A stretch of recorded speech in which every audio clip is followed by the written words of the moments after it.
Hello and welcome to News Now. Let's get started with an exclusive conversation done by ET Now. My colleague Akansha Kumawat caught up with Piyush Goyal about the widening trade deficit and much more. Let's listen into that conversation.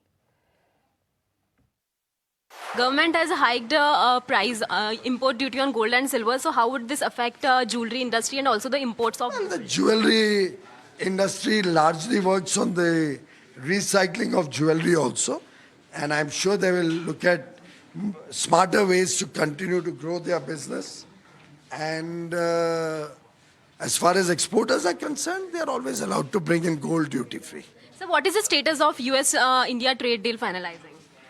We have already finalized the trade deal and announced to the world. Because of the changed circumstances, we need to calibrate it so that we continue to get preferential access compared to our competitors. That process is progressing very well. So we have seen this data just now. The trade deficit widened to 7.81 billion in April and 2.44 billion dollar in a year earlier. So given the uncertainty over West Asia war, would you? It is a function of many factors. It varies from month to month. I don't think it has widened per se at the aggregate. Our trade deficit for last year has also been announced today. It is less than our remittances. And remittances also in a way are a part of trade because we are encouraging more mobility, we are encouraging opportunities for Indians to work in different parts of the world. So I think on the foreign exchange front, India continues to be very strong. We have an 11-month cover on our import requirement against IMF, who says anything above 8 months is considered very good. All right, so Commerce Minister Piyush Goyal detailing that India has enough forex reserves. Moving on, Prime Minister Narendra Modi's visit to UAE has been significant for India's energy security. The visit has resulted in major agreements and investment announcements across defense, energy, infra and banking sectors. The two nations have signed agreements for strategic petroleum reserves, supplies of LPG and investment worth $5 billion have been announced in an Indian infrastructure, and RBL Bank and Samman Capital announcements were already made due to this meeting. Let's also listen what Prime Minister Narendra Modi had to say about this visit. Brother, Paschim Asia क्षेत्र में युद्ध की परिस्थिति का प्रभाव आज पूरे विश्व पर दिखाई दे रहा है। भारत ने हमेशा समस्याओं के समाधान के लिए डायलॉग और डिप्लोमेसी को प्राथमिकता दी है। हॉर्मुज़ को फ्री, ओपन और सेफ बनाए रखना ये हमारी सबसे बड़ी प्राथमिकता है। इस विषय में अंतर्राष्ट्रीय कानूनों का पालन आवश्यक है। ब्रदर, भारत हर परिस्थिति में यूएई के साथ कंधे से कंधा मिलाकर खड़ा है और आगे भी खड़ा रहेगा।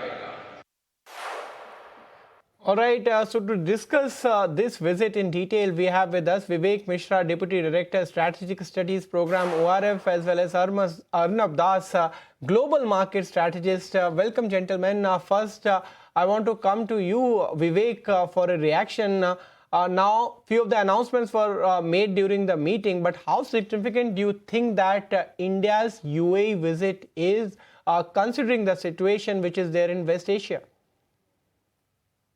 Oh, thank you for having me. I think it's very critical in the sense that this is a reciprocal visit of the UAE leader in January. Remember that was also around a few hours long, and I think Prime Minister, while on his way to Europe, where he makes a 5-nation tour, I think it's a critical pit stop by the Prime Minister to really ensure that the energy security remains intact. The supply chains, and UAE is a country which is planning long ahead to bypass the Strait of Hormuz for a future resilience of the supply chains. From that perspective, and also from the perspective of following up of what the agreements between the two countries determined in January earlier this year. So I think from that perspective, it's very important.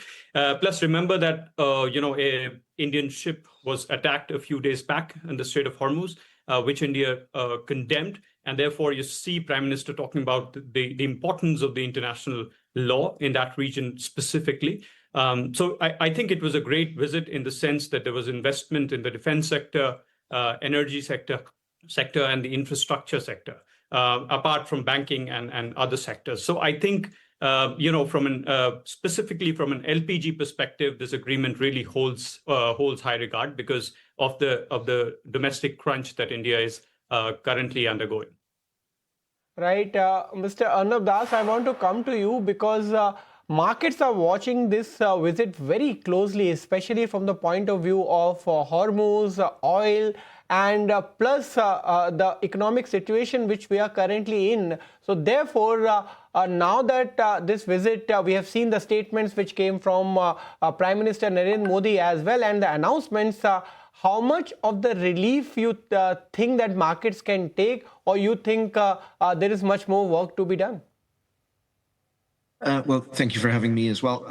Look, I think there's some important short-term elements to this that might help to relieve some of the concerns about India's balance of payments because of the energy price rise. I think that's important, but I think it's only one part of the story, right? This, I think, fits into the broader geopolitical and geoeconomic shifts that are taking place throughout the world and throughout Asia and throughout West Asia. What seems to be taking place is the UAE tilting closer to the United States and to the West, and I think India is moving in that direction, continuing to move in that direction as well. There's also this kind of middle power alignment that's going on, given the perceived unreliability of the United States. For the case of India, also because this détente, if that's the right word, between the U.S. and China, even though it's probably just at a surface level, right? The tension, the competition will continue. That détente, probably works against India's interests to some degree. I think also you have to put this in the context of the Saudi-Pakistan Mutual Defense Pact, which was signed a few months ago. There seems to be a bit of a potential split taking place within the region. I wouldn't want to overstate it, but maybe a bit of a tilt by Saudi away from the U.S., somewhat towards Pakistan and by extension towards China, even as the United States tries to peel Pakistan off from China, as it's tried to do with Russia with limited success, right?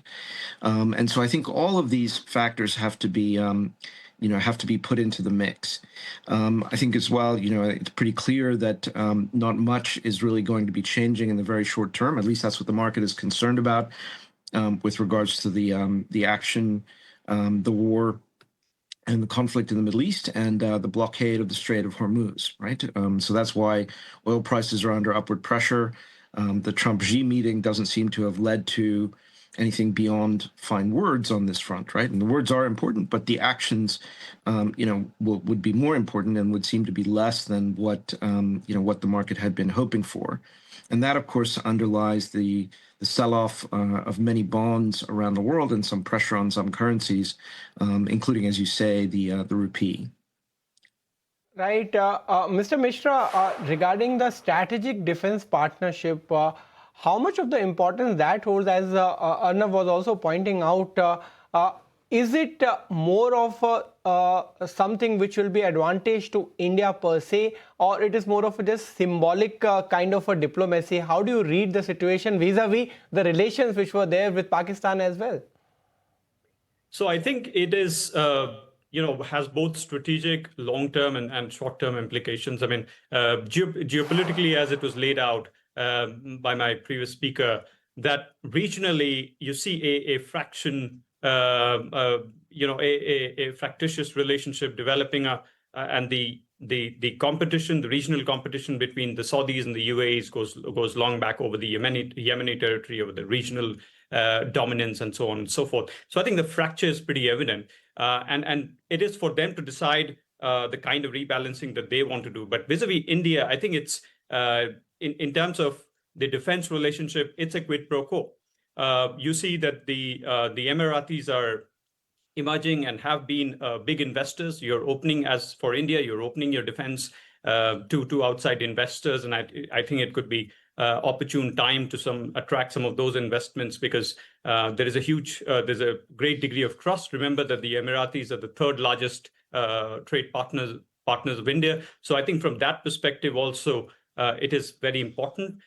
From a strategic perspective, I think it is, as I said, it's going to be a give and take. Both India and the US are strategic partners of the US. The US, of course, have dangled a civil military or a partnership with the Emiratis. Both India and the United Arab Emirates are MDPs of the United States, major defense partner. These are the only two countries that are the MDPs that have the MDP status with the United States. So I think it's an exclusive, in terms of defense relationship, it's an exclusive bloc, and really could promise a good future potential when talking about a bilateral avenue. Right. Mr. Das, I want to draw your attention towards the partnership on strategic petroleum reserves and LNG supplies. Now, we are, of course, facing a problem, and this time, could this help somewhat reduce the vulnerability, especially on future crude shocks? Yeah, I think these sorts of partnerships and any kind of access to strategic resources, whether in a domestic storage context or preferential supply agreements in case of shocks and crises would help. But I think the underlying issue is that we are looking at a world where the competition for resources, whether it's critical minerals, whether it's fossil fuels, and technology, will continue to be a major part of the story in the competition rivalry between states, right? And I think India is doing well, but it is well behind on many of these fronts relative to China in particular, right? So I think the Prime Minister, I think subsequent governments will do the same, will try to bolster India's position in terms of access to such resources, and indeed in terms of access to some of these critical technologies as well, right? India is growing very rapidly, but it's still behind on a number of fronts, especially the technological frontier, and of course still will continue to be dependent on imported commodities and energy for the foreseeable future. And of course, the domestic sources of energy, besides wind and solar in particular, which might depend on China for the technology, that's mainly coal, which is perhaps not in the best interest of the country in terms of global warming and in terms of the environment within India, right? So a lot of angles here where India is making a lot of progress, doing a lot of the right things, but needs more progress on all these fronts, in my opinion. All right, Mr. Das and Mr. Mishra, thank you so much for joining at this hour with your views. With this,